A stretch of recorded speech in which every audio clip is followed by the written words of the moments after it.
Dr. Philip Ireland is an internal medicine specialist at JFK, Liberia's largest public hospital.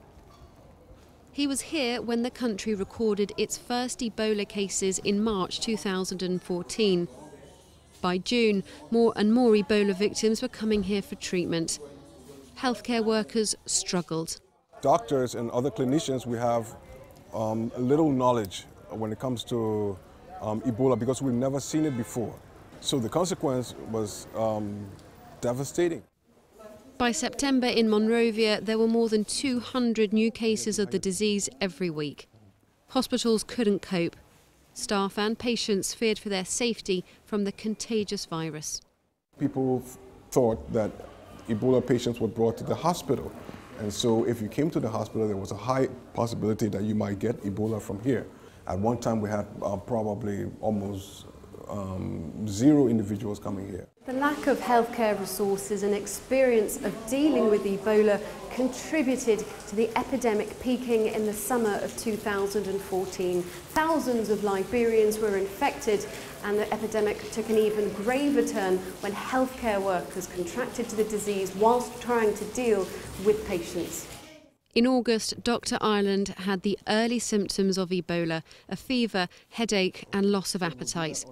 To protect his family, he isolated himself at home, but his mother refused to leave. She nursed him through the disease. She wore her homemade personal protective gear that was made out of a raincoat, rubber boots, rain boots. The reason why I was treated at home was at that time in the epidemic, there weren't any room at any Ebola treatment unit, so I had to wait for space. A space did open up.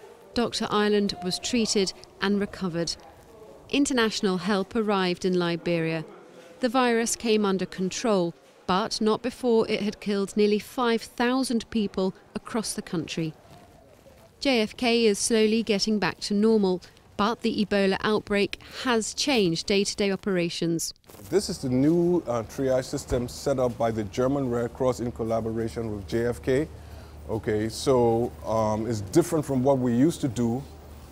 So now all the patients that come through the main gate will get triaged through here where they have their temperatures taken.